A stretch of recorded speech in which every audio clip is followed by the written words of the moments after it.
சூடப்பிரியன் தளத்துக்கு வரவேற்கிறேன். ஏஆர் ரஹ்மானை பற்றிய இன்னொரு பதிவையும் பார்ப்போம். இன்னைக்கு அவர் அவருடைய அப்பா கூட பணிபுரிந்த சரளாமா அவ்வளவு வயசுலயும் அல்லாத வயசுல அவருடைய அப்பாட்ட மியூசிக்ல ஒரு 3-4 பாட்டு பாடி இருக்கிறாங்க. அதை அவங்க சொல்றாங்க.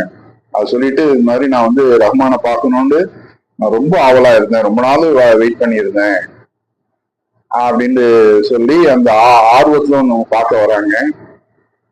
அவரையும் உடனே ரஹ்மான்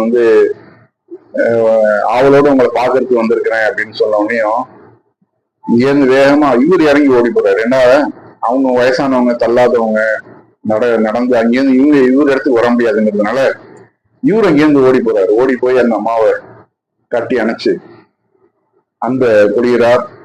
அவங்கள முத்தம் கொடுத்து மனசார வாழ்த்துறாங்க. வாழ்த்தெல்லாம் பார்க்கும்போது ரொம்ப சந்தோஷமா இருக்குது. அடுத்தாப்புல இவருடைய ஏவிஎம் சரவணன் ஒரு பேட்டியில கூட சொன்னாரு, நான் ரஹ்மானை பார்த்து ரொம்ப ஆச்சரியப்படுறேன். அவர் தன்னுடைய அக்காவுடைய கணவன் இவங்கெல்லாம் வேற மதத்துல இருந்தா கூட, ஜிவி பிரகாஷ் இப்ப அவங்க எல்லாம் வேற மதத்துல தான் இருக்கிறாப்புல. ஆனாலும் நட்புறவு அவர்களோட அந்யோன்யமா பழகுறாங்க. ஒரு மத வித்தியாசங்கள் காட்டப்படுவதில்லை. இப்ப அவங்க அக்கா தங்கச்சிகள்ல 2 பேர் தான் இங்க இஸ்லாத்துல வந்திருக்கிறாங்க. இன்னொரு அக்கா ஹிந்து மதத்திலே தான் இருக்கிறாங்க. அவருடைய மச்சானும் இந்து மதம் தான். அவங்களுக்கு பிறந்த குழந்தை இசையமைப்பாளர் ஜிவி பிரகாஷ் அவரும் ஹிந்து தான். இவங்க யாரும் ஃபோர்ஸ் பண்ணல, நீங்க ஏன் வரலன்னு சொல்லிட்டு ஒரு கோபத்துல அவங்க அவங்களோட உறவை முடிச்சுக்கல. எவ்வளவு அந்யோன்யமா இருக்காங்க பாருங்க. அதாவது இஸ்லாம் ஒரு குடும்பத்துல போந்தாக்க அவங்க பிரிச்சிரும் அப்படின்லாம் சொல்றதுலாம் தவறு. அவர்கள் மார்க்கம் அவர்களுக்கு, இது என்னுடைய மார்க்கம் எனக்கு, அவ்வளவுதான். அதனால அதான் ஒருத்தர் நபிகள் நாயகத்துல ஒருத்தர் கேட்கிறாரு, நான் என்னுடைய தாயார் இஸ்லாத்துக்கு வரல, நான் இஸ்லாத்துக்கு வந்துட்டேன், என்னுடைய தாயார் இஸ்லாத்துக்கு வரல, அப்போ நான் அவங்களுக்கு பணிவிடை செய்யலாமா கடைசி காலங்கள்ல அப்படிங்கிறப்போ, இப்ப நபிகள் நாயகம் சொன்னாங்க, அவங்க இஸ்லாத்துக்கு ஏற்றாலும் ஏற்கவில்லை என்றாலும் நீ அவர்களை கடைசி காலம் வரை உன்னை எப்படி சின்ன வயசுல எப்படி காப்பாத்தினாங்களோ, எப்படி வளர்த்தாங்களோ, அதே போல அவர்களுடைய கடைசி காலத்துல நீ அவங்களை கண்கலங்காம காப்பாத்துறது உன்னுடைய கடமை. அது இஸ்லாத்துடைய கடமை. அது நீ இஸ்லாத்தை காரணமா வச்சு அவங்கள உதாசீனப்படுத்தாத அப்படிங்கிறாங்க நபிகள் நாயகம். எவ்வளவு பெரிய அருமையான ஒரு எக்ஸாம்பிள் பாருங்க. அவங்க அவர் கேட்கிறாரு, அந்த நபி தோழர் கேட்கிறாரு, நான் இஸ்லாத்தை ஏற்றுக்கிட்டேன், என்னுடைய தாயார் ஏற்க மறுக்கிறாங்க, அவங்க வயசானவங்க, அவங்களுக்கு நான் என்ன செய்யறது, பணிவிடை செய்யறதுல பத்தி அப்படின்னு சொல்லிட்டு கேட்டாக்க அவங்க நபிகள் சொல்றாங்க, இல்ல நீ அவசியம் பணிவிடை செய்யணும் அப்படிங்கிறாங்க. அப்பதான் இப்ப இந்த ப்ரோக்ராமுக்கு வருவோம்.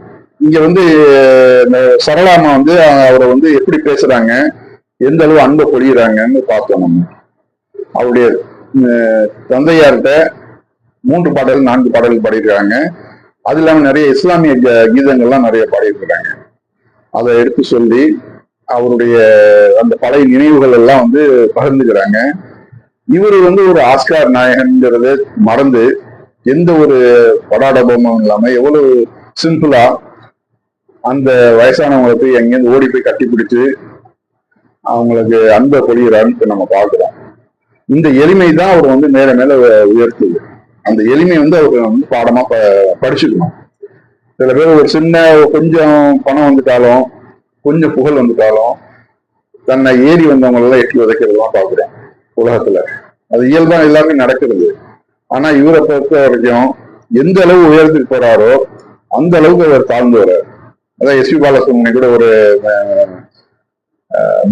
பேட்டியில கூட சொல்லுவாரு, இவரை பார்த்து நான் ரொம்ப சந்தோஷப்படுறேன்.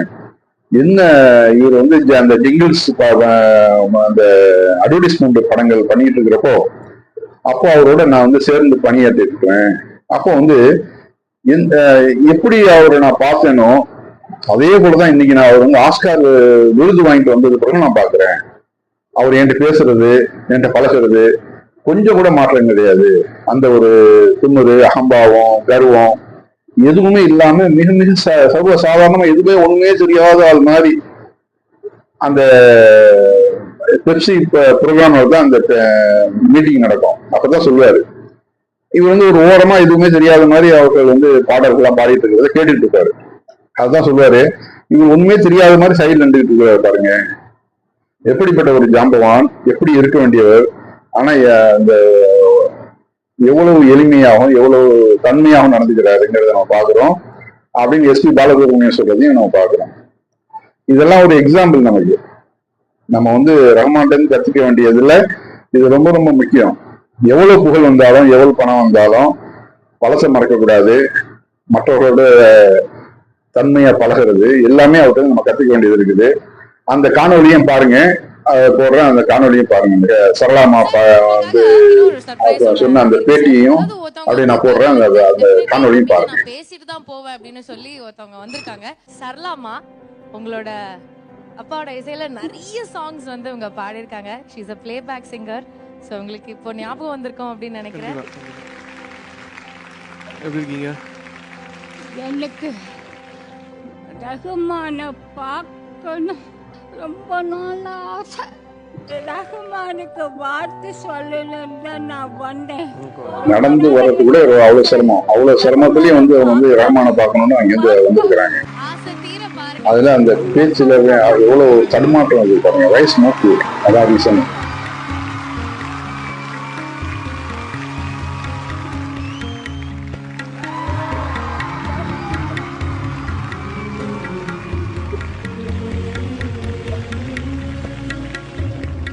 அவங்க அப்பா பாட்டு 4 பாடியிருக்கேன். சாரோட அப்பாவோட அம்மா நிறைய பாட்டு 3 பாட்டு பாடியிருக்காங்க, இஸ்லாமிய பாட்டு.